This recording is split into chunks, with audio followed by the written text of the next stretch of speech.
بسم اللہ الرحمن الرحیم. ایاک نعبد و ایاک نستعین. اللہ تیری عبادت کرتا ہوں، تیرے سے مدد مانگتا ہوں.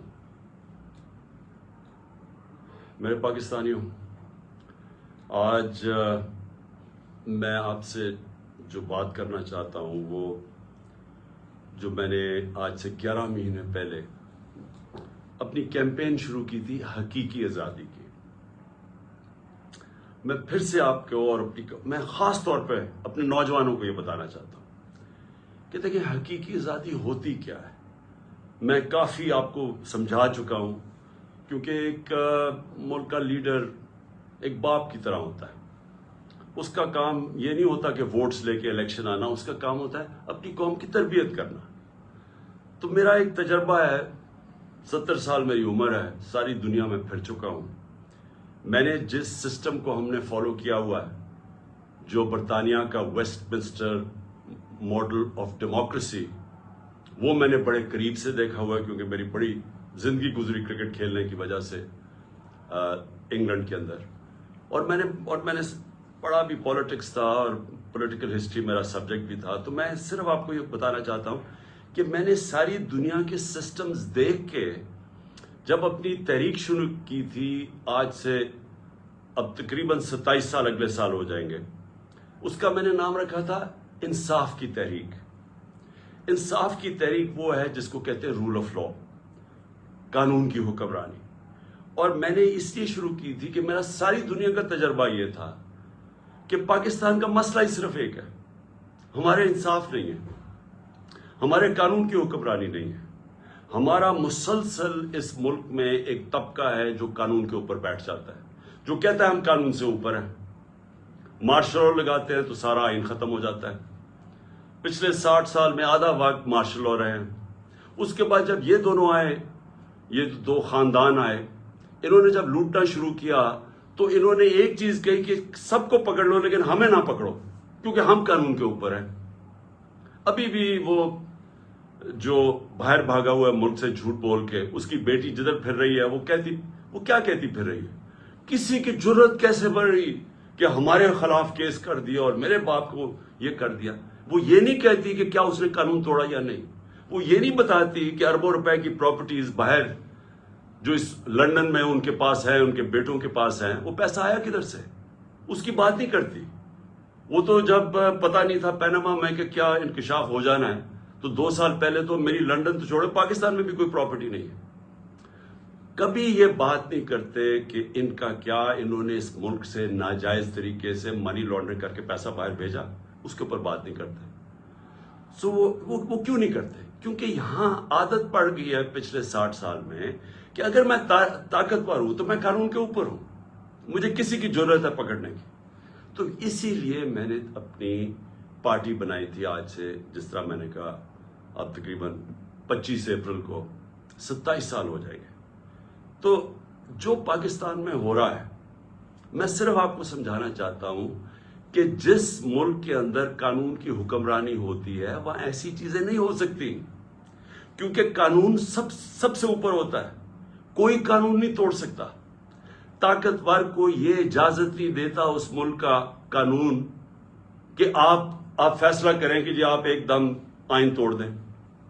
کسی بھی اس ملک جدھر آج خوشحالی ہے، جدھر ہمارے لوگ مر کے ویزے لے کے یا کوشش کر کے پیسہ خرچ کر کے باہر جاتے ہیں، وہ کیوں جاتے ہیں؟ کیونکہ وہ خوشحال ملک ہے. وہ خوشحال اس لیے ہیں کہ وہاں انصاف ہے، وہ قانون کی حکمرانی ہے. میں نے اپنے لوگوں کو جب سے میں وزیر اعظم بنا، میں نے یہی سمجھانے کی کوشش کی کہ مدینہ کی ریاست میں میرے نبی صلی اللہ علیہ وسلم نے قانون کی حکمرانی، عدل اور انصاف قائم کر کے ان کو دنیا کی امامت کروائی. جو بنیاد رکھی تھی ریاست کی وہ عدل اور انصاف پہ رکھی تھی. غربت تھی، پیسہ نہیں تھا، برے حالات تھے، مہاجر آئے ہوئے تھے جن کے پاس سب کچھ چھوڑ کے آ گئے تھے. ادھر اس معاشرے کے اندر انہوں نے سب سے پہلے قانون، انصاف قائم کیا، اور بعد میں خوشحالی آئی اور بعد میں وہ ایک عظیم قوم بنے. تو جو قانون کی حکمرانی ہے یا جو انصاف ہے وہ کرتا کیا ہے؟ وہ انسان کو آزاد کر دیتا ہے. اور آزاد انسان کی پرواز اوپر ہوتی ہے. تو یہ یاد رکھیں کہ جو حقیقی آزادی ہے، ایک تو انگریزوں سے ہم نے آزادی لی. ابھی 23 مارچ گزرا ہے کل. 23 مارچ میں کیا ہوا کہ بہت بڑا ایک خواب، ایک ریزولوشن پاس ہوئی یہی مینار پاکستان میں، جس کو پہلے منٹو پاک کہتے تھے، کہ ہم نے ایک مسلمانوں کے لیے ایک ایسی ریاست بنانی ہے جو ان اصولوں کے اوپر کھڑی ہوگی جس کے اوپر پہلی مسلمانوں کی ریاست مدینہ میں قائم کی گئی تھی. اور سب سے پہلے جو قائد اعظم ہمارے لیڈر تھے وہ سب سے بڑے کانسٹیٹیوشنسٹ تھے، وکیل تھے، قانون کی بات کرتے تھے. تو آج میں صرف آپ کو بتانا چاہتا ہوں کہ جو پاکستان میں ہو رہا ہے، ہمارے سارے مسئلے اس لیے ہیں کہ طاقتور اس ملک کے قانون کو نہیں مانتا، وہ اپنے آپ کو قانون سے اوپر سمجھتا ہے، اور اس کی وجہ سے ہم آزاد نہیں ہیں، ہم غلام قوم ہیں. آزاد قوموں کے اندر کبھی بھی کوئی آئین توڑ نہیں سکتا. پاکستان کا آئین، پاکستان کے 5 سپریم کورٹ کے ججز واضح طور پہ کہتے ہیں کہ 90 دن میں الیکشن ہونا ہے، کیونکہ یہ آئین کہتا ہے. سپریم کورٹ کا کام ہوتا ہے آئین کو امپلیمنٹ کرنا. وہ اناؤنس کرتے ہیں، الیکشن اناؤنس ہو جاتا ہے 30 اپریل کا، کل بیٹھ کے فیصلہ ہوتا ہے. الیکشن کمیشن کہتی ہے کہ نہیں جی، ہم نے تو، ہمارے پاس پتہ نہیں پیسے نہیں ہیں یا پتہ نہیں سیکیورٹی نہیں ہے، اور ہم 8 اکتوبر پہ چلے گئے. تو یہ آزاد قوموں میں یہ ایسا نہیں ہو سکتا. میں جو آپ کے پاس آج یہ بات کرنے آیا ہوں، میں آپ کو سمجھانے آیا ہوں، یہ ہوتا ہے جب قوم غلام ہوتی ہے. کیونکہ جس ملک پہ آئین نہیں ہوتا اور قانون نہیں ہوتا، وہ ملک غلام بن جاتا ہے. اپنے ہوتے ہوئے ہیں پاکستانی اوپر، لیکن ہم غلام ہیں، ہم آزاد نہیں ہیں. اور یہی رکاوٹ بنی ہوئی ہے ہماری پرواز میں. ہم آج بیکاریوں کی طرح پیسے مانگ رہے دنیا سے، دنیا میں ذلیل ہو رہے ہیں. آج ذرا دیکھیں کہ حالات کیا ہیں اس ملک کے، کہ 11 مہینے سے جب سے حکومت آئی ہے امپورٹڈ، جو ہمارے اوپر مسلط کی گئی ہے، آج 6 اب تک لوگ آٹے کی لائنوں کے اندر کھڑے مر گئے. آج یہ حال ہے کہ پاکستان کی تاریخ میں وہ مہنگائی آئی ہے، اور یہ سارے ان کی پہلے سٹیٹمنٹس دیکھیں، ایک ہی چیز یہ کہتے تھے کہ جی عمران خان نے بڑی مہنگائی کر دی. آج پاکستان کی تاریخ کی سب سے زیادہ مہنگائی ہے، جس کو SPI کہتے ہیں، جو سینسٹیو پرائس انڈیکس ہے. اس کا مطلب کیا ہے کہ جو کھانے پینے کی چیزیں ہیں جو سینسٹیو ہیں، جس پہ ایک گھر میں خواتین جانتی ہے کہ جو کچن کے لیے انہوں نے چیزیں خریدنی ہیں، آٹا، یہ سارے آج 47% پہ پہنچ گیا ہے. 47% پہ SPI پہنچ گیا، یعنی پاکستان کی تاریخ میں سب سے زیادہ مہنگائی ہے. جب ہمارا ملک بھی ٹوٹا، جب یہاں زلزلے آئے، یہاں سب کچھ ہوا، یہاں ہر کچھ ہوا، لیکن اس طرح کی مہنگائی نہیں آئی. ہمارے دور میں کرونا آیا، ساری دنیا کے اندر مہنگائی تھی، اس طرح کی مہنگائی پاکستان میں کبھی بھی نہیں آئی. اور آج جو آٹا، جو بنیادی ضروریات ہے ہر گھر کی، آٹا جو ہمارے وقت پہ 55 روپے کلو پہ تھا، آج کنٹرول ریٹ پہ 115 پہ ہے، اور بازار میں مل رہا ہے 155 روپے پہ. کون سی قیامت آ گئی کہ اتنے 11 مہینے میں آٹا آسمانوں پہ پہنچ گیا. تو یہ کس کو افیکٹ کرے گا؟ یہ عام لوگوں کو افیکٹ کرے گا. تو یہ کیا ہو رہا ہے؟ یہ اس لیے ہو رہا ہے کہ ہمارے ملک کے اندر انصاف نہیں ہے. جو بھی بڑا چوری کرے، جو بڑا ڈاکہ مارے، اس کو NRO مل جاتا ہے، یا بڑے بڑے کارٹلز بنے ہوئے ہیں، مل کے قیمتیں اوپر کر کے پیسہ بنا دیتے ہیں، ان کو پکڑ نہیں سکتا ہمارا قانون. ساری عوام غلام بنی ہوئی ہے تھوڑے سے طبقے کی، جو جب چاہے جو مرضی کر دے. تو میں سب سے پہلے تو یہ جو آئین کے اوپر آتا ہوں، کہ جو انہوں نے آئین کے اوپر واردات کی ہے کہ جی ہم 8 اکتوبر پہ چلا گیا الیکشن. مجھے یہ بتائیں کہ کون آج گارنٹی کرے گا کہ 8 اکتوبر کو الیکشن ہوگا یا نہیں ہوگا؟ جب یہ وجہ دے دی کہ جی آج پتہ نہیں پیسے نہیں ہیں یا جو بھی ہے، سیکیورٹی، کوئی بھی بہانہ تو کوئی بھی مار سکتے ہیں، تو کیا گارنٹی ہے کہ 8 اکتوبر کو یہ نہیں ہوگا؟ کون بتائے گا کہ، کون فیصلہ کرے گا کہ جی اب الیکشن کروانے کا ماحول ٹھیک ہو گیا؟ یہ کون فیصلہ کرے گا؟ جو ہم یہ اب اس کے اوپر میں اپنی ساری لیگل کمیونٹی کو آج کہہ رہا ہوں، میں اپنے سارے وکلا کو کہہ رہا ہوں، میں اپنے سارے ججز صاحبان کو بڑے ریسپیکٹ فلی کہہ رہا ہوں کہ یہ ہے وہ ڈیفائننگ مومنٹ پاکستان کی تاریخ کا۔ اگر اس وقت ہم نے یہ آئین کا قتل ہونے دیا، یہ رکنا نہیں ہے پھر کہیں۔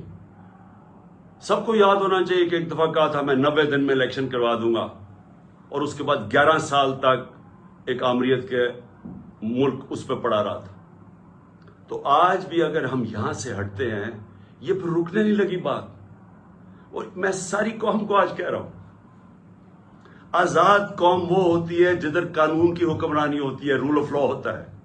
جس ملک میں رول آف لا نہیں ہے وہاں طاقتور کمزور کے اوپر حاوی ہو جاتا ہے۔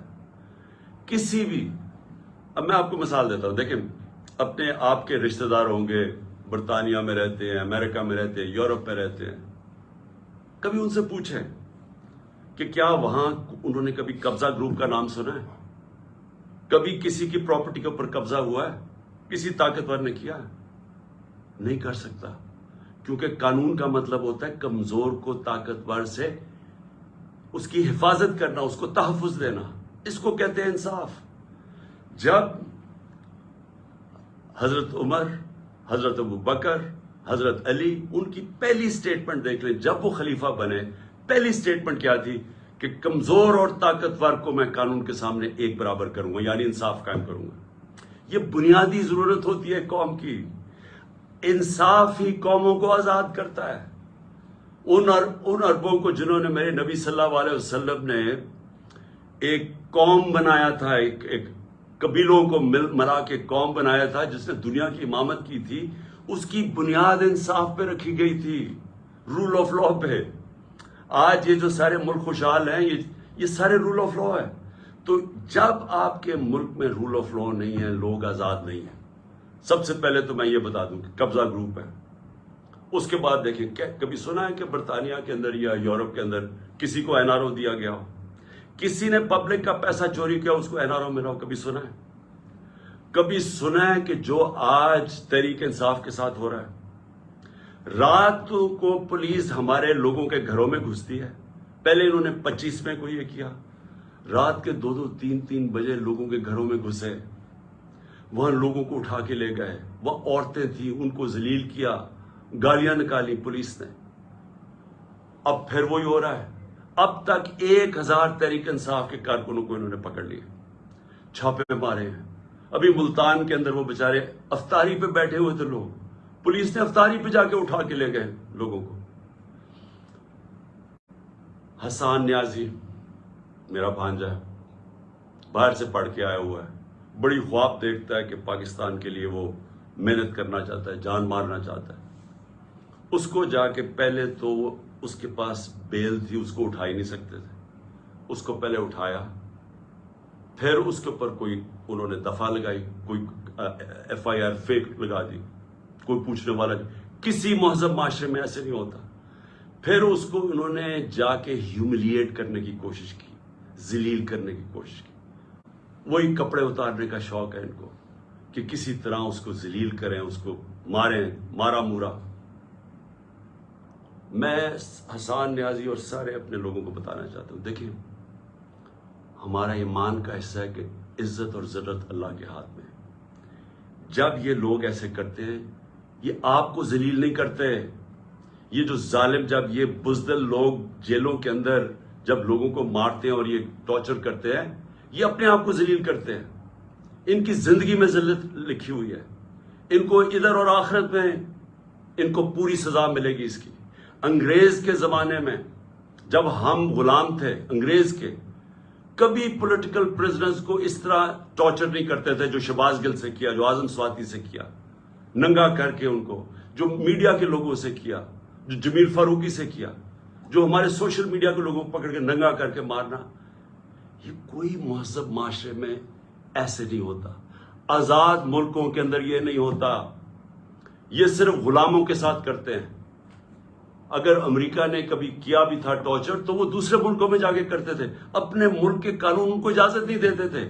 گوانٹانامو اس لیے بنایا کہ وہ اپنے ملک سے باہر تھا، تو ادھر جا کے ان سے وہ چیزیں کرتے تھے جو اپنے ملک کے قوانین ان کو اجازت نہیں دیتے تھے، پرائے لوگوں سے بھی، فورنرز کو بھی اجازت نہیں دیتے کہ اپنے ملک میں ان کو ٹارچر کریں۔ ہمارے اپنے ملک میں جو پولیٹیکل پریزنس ہے اور جس طرح کا ان کو رویہ رکھا ہوا ہے، یعنی میں کبھی اپنی زندگی میں نہیں سوچتا تھا کہ ہماری ریاست اتنی نیچے گر سکتی ہے۔ اظہر بشوانی نوجوان ہے، وہ سوشل میڈیا کا، اس کو اٹھا لیا، ابھی تک نہیں پتا کدھر ہے وہ۔ اس کے ماں باپ کی مجھے میسج، اس کے بھائی بیچارے مجھے ملنے آئے، غائب کر دیا اس کو۔ کیا اس کا قصور ہے؟ خوف پھیلانے کے لیے کہ یہاں ریاست ایسی ہے کہ آپ کو کچھ بھی کر سکتی ہے، تاکہ سب ڈر کے گھر میں ڈر کے رہے سارے۔ شاہد حسین انگلینڈ میں کامیاب بزنس مین، ایک پاکستان کی درد رکھتا ہوا کہ جی میں ملک کے لیے کچھ کرنا چاہتا ہوں، وہ یہاں کام کر رہا تھا، اس کو کل اٹھا کے غائب کر دیا، پتہ ہی نہیں وہ کدھر ہے۔ 1000 کارکن ہمارا اس کو جیلوں میں ہے، اس میں سے ایک نوجوان ہے فہد، وہ اسپیشل چائلڈ ہے، وہ ضلع شاہ کی طرح وہ بھی ایک، کیا اسے ہم کہیں، درویش ہے، وہ یعنی اسپیشل چائلڈ ہے، وہ ملنگ ہے۔ اس کی بہنوں کی میسیجز آ رہی ہیں کہ جی وہ 14 سے اس کو غائب کیا ہوا اٹھا کے، یہاں 14 یہ جو پورا قلعہ زبان پاک کا قلعہ فتح کرنے کے لیے جو 3 طرف سے حملہ ہوا تھا، اس کو اٹھا کے لے گئے۔ کسی پاکستانیوں کسی آزاد معاشرے میں ایسے نہیں ہوتا، یہ مقبوضہ کشمیر میں کر رہے ہیں ایسے، جو یہاں ہو رہا ہے مقبوضہ کشمیر کے اندر اسی طرح لوگوں کو اٹھا رہے ہیں وہاں، جو ہم ہر روز مذمت کرتے ہیں اور ہم کشمیریوں کے ساتھ اظہار یکجہتی کرتے ہیں، اس لیے کہ ان سے یہ ظلم ہو رہا ہے، فلسطینیوں سے یہ ہوتا ہے، یہ ہمارے سے ہو رہا ہے یہاں، اور ایسا ہو رہا ہے، ایسا خوف پھیلانے کے لیے کہ سب ڈر جائیں۔ عامر مغل ہمارا کارکن ادھر اسلام آباد کا، وہ نہیں تھا گھر میں، اس کے بچے کو 11 سال کے بچے کو اٹھا کے لے گئے۔ کون سے ملک میں یہ ہوتا ہے؟ میں پھر سے پوچھتا ہوں کہ کون سے ملک میں یہ ہوتا ہے؟ میں آج اپنی عدلیہ کو بھی کہنا چاہتا ہوں، میں پھر اپنی لیگل کمیونٹی کو کہنا چاہتا ہوں، آپ کے اوپر اللہ نے بہت بڑی ذمہ داری ڈالی ہے، کیونکہ آپ کا کام ہے ہمارے ہیومن رائٹس کو پروٹیکٹ کرنا۔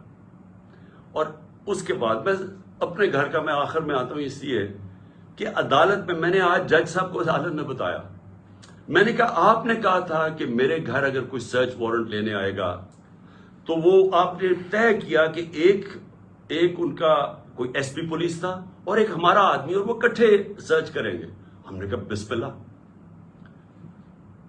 40 لوگوں نے دروازہ توڑ کے میرے گھر گھسائے، اور تب جب میں یہ بتا چکا ہوں، میں وہاں اسلام آباد تھا پیشی کے لیے، میری بیوی اکیلی، دیندار خاتون جو دنیا میں جن کا واسطہ نہیں ہے، اپنی زندگی گزارتی ہے، وہ اکیلی یہاں سے دروازہ توڑ کے اندر گھسے۔ 40-50 پولیس والے کچھ چھتوں پہ چڑھ گئے، یہاں بےچارے جو لوگ ملے کچھ 4-5، ذرا دیکھیں وہ بےچارے ملازم، ان کو مار مار کے ان کی چیخوں کی آوازیں آ رہی ہیں، کسی کا بازو توڑ دیا پکڑ کے، ایک کو بیہوش کر کے وہ نالی میں پھینک کے چلے گئے۔ یعنی انسان تو چھوڑے، درندے بھی یہ نہیں کرتے۔ اور کس قانون کے تحت کیا؟ جب عدالت نے بتایا ہوا تھا کہ آپ جا ہی نہیں سکتے سرچ وارنٹ کے بغیر، اور سرچ وارنٹ میں بتایا کہ کیا ہوگا، 2 لوگ صرف آئیں گے یا 40-50 لوگ جو پولیس والوں نے کیا، لوٹ کے لے گئے، جو چیزیں ملی لے گئے، وہ بےچارے سرونٹ نوکروں کی جو ملازموں کی جو جگہ تھی وہاں چلے گئے، ان کی چیزیں لوٹ کے لے گئے۔ سوشل میڈیا کا لڑکا تھا، وہ اپنے کیمرے وہ لوٹ کے لے کے چلے گئے۔ یہ ہو رہا ہے اس ملک میں، یہ آزاد ملک میں نہیں ہو سکتا۔ یہ غلاموں کو ایسے ہوتا ہے جن کے بھیڑ بکریاں کو ہمارے کوئی رائٹس ہی نہیں ہے۔ اور اس کے بعد میں نے یہ بھی کہا کہ مجھے پتا کیسے چلا کہ یہاں ایک واردات ہونے والی تھی۔ پہلے تو مجھے جوڈیشل کمپلیکس کے اندر مارنے کی پورا پلان بنا ہوا تھا۔ ہمارے وکیل جو اندر گئے، جو تھوڑے سے لوگ تھے، انہوں نے وہاں بتایا کہ ماحول ہی کچھ اور تھا، وہ نامعلوم لوگوں نے کمرے رکھے ہوئے تھے۔ اس کے بعد سی ٹی ڈی کے کپڑوں کے اندر نامعلوم لوگوں نے ان کے کپڑے پہنے ہوئے تھے، وہاں رینجرز، وہاں پولیس، اور وہاں یہ حالات تھے کہ جو ہمارے جن لوگوں کے نام لکھے ہوئے تھے کہ جنہوں نے وہاں مجھے ریپرزینٹ 10 لوگوں نے جانا تھا، ان میں سے شبلی فراز کو مارا انہوں نے، وہ بیچارے اس کی ابھی تک اس کی ہڈی توڑ دی ہے، کریک کر دیا ہپ کو. شبلی فراز کو وہ جا کے ہاسپٹل چلا گیا. ہمارا جو عمر سلطان تھا، نام دیا ہوا ہے، اس کو مارا اس کا منہ کے اوپر ناک، اس کی ہڈی توڑ دی. کچھ بھی نہیں ہوا. اندر یہ حالات تھے. میں نیچے 40 منٹ انتظار کر رہا ہوں، اوپر سے پتھر مار رہی ہے پولیس، اشتعال دے رہی ہے لوگوں کو، ٹیئر گیس کر رہی ہے. میں وہاں انتظار کر رہا ہوں اپنی پیشی کے لیے. اندر گھستا ہوں تو وہ اور ہی ماحول تھا. تو پلان بنا ہوا تھا مجھے مارنے کا. مجھے کیسے پتا ہے؟ مجھے کیسے پتا ہے؟ کیونکہ مجھے پولیس آفیسرز نے بتایا کیا پلان بنا ہوا تھا. وہ خود حیران تھے. اسلام آباد کا آئی جی اس میں شامل تھا، اس کو پتا تھا، اور نامعلوم افرادوں کو پتا تھا. انہوں نے مجھے وہاں قتل کرنا تھا. اللہ نے بچایا. کیسے ہم وہاں، اگر وہ جو حالات تھے وہ ایسے تھے کہ وہاں اندر گھس ہی نہیں سکتا تھا، تو ہم واپس آ گئے. پھر یہاں مجھے کیسے پتا چلا کہ ادھر پلان کیا ہوا تھا؟ مجھے ایسے پتا چلا کہ مجھے پھر پولیس کے اندر سے لوگوں نے بتایا، سینئرز نے بتایا کہ یہاں پلان بناؤ. اور یہاں آئی جی پنجاب اس میں پورا شامل تھا، آئی جی اسلام آباد اور نامعلوم افراد. انہوں نے مل کے یہاں آپریشن کرنا تھا. 1000 رینجر کو انہوں نے تیار کیا ہوا ہے کہ جب بھی وہ فیصلہ کریں گے تو جناب قلعے میں فتح کریں گے، اور پھر مجھے یہاں قتل کرنے کا پلان ہے. مجھے پولیس والوں سے، میں پھر سے کہہ رہا ہوں، یہ پولیس اس وقت ڈری ہوئی ہے، کیوں نام تو ان کا پڑ جانا ہے، نامعلوم افراد کا تو نام آنا ہی نہیں ہے. تو انہوں نے، پولیس والوں نے مجھے آ کے کہا کہ خان صاحب یہاں سے چلے جائیں. کوئی کہتا جی آزاد کشمیر میں آپ کی گورنمنٹ ہے، ادھر چلے جائیں. کوئی مجھے کہتا کہ آپ کی گلگت بلتستان میں گورنمنٹ ہے، ادھر چلے جائیں. وہ خوف زدہ ہے. دیکھیں، اور پھر مزاحیہ خیز بات کیا ہے؟ فیصلہ کیا جی کہ وہ ایک جے آئی ٹی بنے گی. جے آئی ٹی کون بنائے گا؟ جے آئی ٹی وہ لوگ بنائیں گے جو مجھے قتل کرنا چاہتے ہیں. ابھی تک پہلے یہ تو پوچھیں کہ جو جے آئی ٹی میرے اوپر بنی ہوئی تھی اس کو تباہ کس نے، سیبوٹاج کس نے کیا؟ کیا ہوا کہ وہ جو جے آئی ٹی کے فائنڈنگز تھیں اس کا ریکارڈ کدھر سے غائب کیا گیا؟ کیوں آفیسرز بدلے گئے؟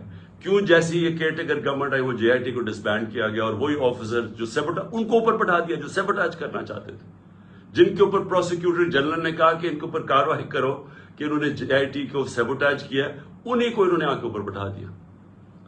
اور اب وہی لوگ ایک اور جے آئی ٹی بنائیں گے یہ انویسٹیگیٹ کرنے کے. میں نے تب بھی کہا تھا، میں آج بھی کہہ رہا ہوں، اگر جے آئی ٹی بنانے آپ سیریس ہیں، چیف جسٹس کے نیچے بنائیں. اور ہمیں کسی کے اوپر کانفیڈنس نہیں ہے. اس گورنمنٹ کے اندر وہ لوگ بیٹھے ہوئے ہیں جنہوں نے پہلے بھی مجھے قتل کرنے کی کوشش کی، اب پھر کریں گے.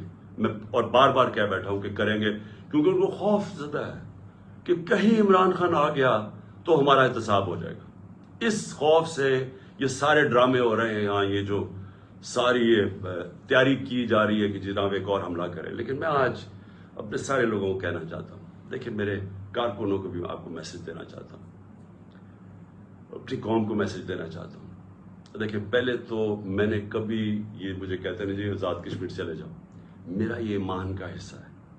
جب اللہ نے فیصلہ کر لیا اس دنیا سے جانا ہے، چاہے میں وہ آزاد کشمیر چلا جاؤں، چاہے میں جدھر مرضی چلا جاؤں، کوئی نہیں روک سکتا. یہ قرآن کے واضح لکھا ہوا ہے. جنگ خندق اور میرے خیال میں جنگ بدر کے بعد بھی یہ آیتیں یہ تھی کہ آپ موت سے نہیں بھاگ سکتے. سو مجھے کوئی میں تو اللہ پہ ایمان رکھتا ہوں، میرا تو ہے ہی نصب العین یا کا نعبد و یا کا نستعین، میں تو اس کے اوپر اس سے مدد مانگتا ہوں. لیکن میں اپنی ساری قوم کو بھی آج کہنا چاہتا ہوں کہ دیکھیں، اگر آپ اس ملک کو حقیقی طور پہ آزاد کرنا چاہتے ہیں تو آپ سب کو قربانیاں دینی پڑیں گی. کبھی بھی آزادی قربانیوں کے بغیر نہیں ملتی. جو چھوٹا سا طبقہ قبضہ کر کے بیٹھ جاتا ہے، چاہے وہ بیرونی طاقت ہو، چاہے آپ کے اپنے قبضہ گروپ ہو جو اوپر بیٹھ گئے ہیں، یہ اتنا زیادہ فائدہ اٹھا رہے ہیں اس کرپٹ سسٹم سے. لوگ تو لائنوں میں لگ کے آٹے کی لائنوں میں مر رہے ہیں، لیکن ان کے پاس جو ایک تو ان کے اربوں روپے کے کیسز معاف ہو رہے ہیں، اور مزید اور پیسے بنانے کی ان کی اپرچونٹیز ہیں. پیسہ ان کا باہر پڑا ہے, ملک ڈوبتا ہے, ان کو فرق نہیں پڑتا. اگر آپ کا کسی کا خیال ہے کہ یہ جو قبضہ گروپ آرام سے چھوڑ کے چلا جائے گا, غلط فہمی میں نہ رہے. آزادی کے لیے قربانی اور جدوجہد دینی پڑتی ہے. آپ سب کو میں آج کہہ رہا ہوں کہ میں تو تیار ہوں, میں اس کو جہاد سمجھتا ہوں, میں پولیٹکس نہیں سمجھتا. میں تو تیار ہوں, جو اللہ نے فیصلہ کرنا ہے, لیکن میں تو یہیں بیٹھا رہوں گا زمان پاک میں. جس نے آنا ہے یہاں آگے مار دے, لیکن میں یہاں سے نہیں جانے لگا. اور میں آپ سب کو یہ میسج دینا چاہتا ہوں. دیکھیں, یہ خوف جو ہے نا, یہ پھیلایا جا رہا ہے, یہ لوگوں کو پکڑ دکڑ اور یہ اور وہ اور ذلیل کرنے کی کوشش کر رہے ہیں. یہ اپنے آپ کو ذلیل کر رہے ہیں. آپ نے کسی نے اس سے خوف زدہ ہو کے اپنی آزادی کی تحریک سے پیچھے نہیں ہٹنا, کیونکہ ایسا موقع شاید آئے نا, جو اس وقت قوم کھڑی ہوگی اور جو شعور آ گیا قوم میں, جو ہمارے نوجوان آج کھڑے ہو گئے ہیں, آپ نے اب اس سے پیچھے نہیں ہٹنا. یہ تحریک ادھر پہنچے گی جدھر ہم اپنے آپ کو ایسے ایک وہ پاکستان بنے گا جدھر ہمیں کوئی خوف نہیں ہوگا کہ ہمارے اوپر کوئی ظلم کر سکے, جدھر ہمیں ساروں کو, کمزور سے کمزور کو پتا ہوگا کہ کسی نہ کچہری میں, نہ تھانے میں, نہ کسی پٹوار خانے میں کوئی اس کے اوپر ظلم نہیں کر سکتا, نہ کوئی نامعلوم افراد آ کے اس کو رات کو اٹھا لیں گے, کیونکہ ہم آزاد ہوں گے, کیونکہ قانون ہمیں پروٹیکشن دے گا. تو میں جو آپ کی اصل جو اینڈ میں آنے لگا ہوں, آپ نے اس سے کسی سے نہیں گھبرانا. قوم نے کھڑے ہونا ہے. ہم نے اپنی آزادی کے لیے آخری خون کے قطرے تک ہم نے لڑنا ہے. ہم نے پرامن طریقے سے مقابلہ کرنا ہے. اور جو میرا مینار پاکستان کا جلسہ ہے, جو کل شام کو انشاءاللہ, کل رات کو عشاء کے بعد, تراویح کے بعد جو انشاءاللہ ہم مینار پاکستان میں جلسہ کریں گے, میں آپ کو اپنے حقیقی آزادی کا پورا روڈ میپ بتاؤں گا. میں آپ کو بتاؤں گا کہ ہم نے کیسے اس عذاب سے نکلنا ہے, ہم نے کیسے اپنے ملک کو, یہ جو دلدل میں ہم پھنس گئے ہیں, جو برے حالات ہیں, ہم نے کیسے نکلنا ہے اس سے. میں انشاءاللہ آپ کو اپنا پورا پلان بھی دوں گا. جو بھی کہتے ہیں جی بارش ہوگی, ہمیں کوئی بارش کی فکر نہیں ہے. قوم نے اس طرح نکلنا ہے کہ آپ نے پیغام دینا ہے ان لوگوں کو جو ہماری آزادی ختم کر کے بیٹھے ہوئے ہیں کہ یہ ایک زندہ قوم ہے. لاہور کے لوگوں کو میرا خاص طور پہ پیغام ہے کہ دیکھیں, تحریکیں جو لاہور سے شروع ہوتی ہیں وہ سارے پاکستان میں پھیل جاتی ہیں. میرے سامنے 1970 میں لاہور میں تحریک شروع ہوئی تھی.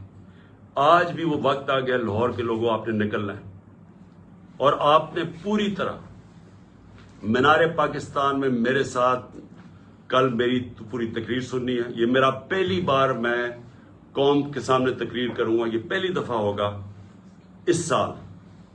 یہ اس سال کا میرا پہلا جلسہ ہوگا. اس میں چاہتا ہوں کہ آپ بھرپور طریقے سے شرکت کریں, اور آپ جو میں آپ کو روڈ میپ دینے لگا ہوں حقیقی آزادی کا, اور ہم نے کیسے اپنی معیشت کو اس دلدل سے نکالنا ہے, آپ نے سب نے آ کے اور اس میں شرکت کرنی ہے. سارے لاہور کو میں پھر کہہ رہا ہوں, انہوں نے ہر قسم کی رکاوٹیں ڈالی ہیں. یہ پکڑ دکڑ بھی لوگوں کی اس لیے کر رہے ہیں کہ لوگ تاکہ ڈریں, تاکہ لوگ آئیں نہ, تاکہ ہمارے کارکنوں کو پکڑیں گے تو لوگ پہنچیں گے نہیں. کوئی فرق نہیں پڑتا. آپ نے اس ظالم اور اس وہ سوچ جو ملک کو سمجھتی ہے کہ ہم بھیڑ بکریاں ہیں, اس کو شکست دینے کے لیے آپ نے سب کل نکلنا ہے. اور انشاءاللہ تراویح کے بعد رات کے 9 بجے انشاءاللہ پھر ہم آپ سب سے مینار پاکستان میں ملاقات ہوگی. پاکستان زندہ باد.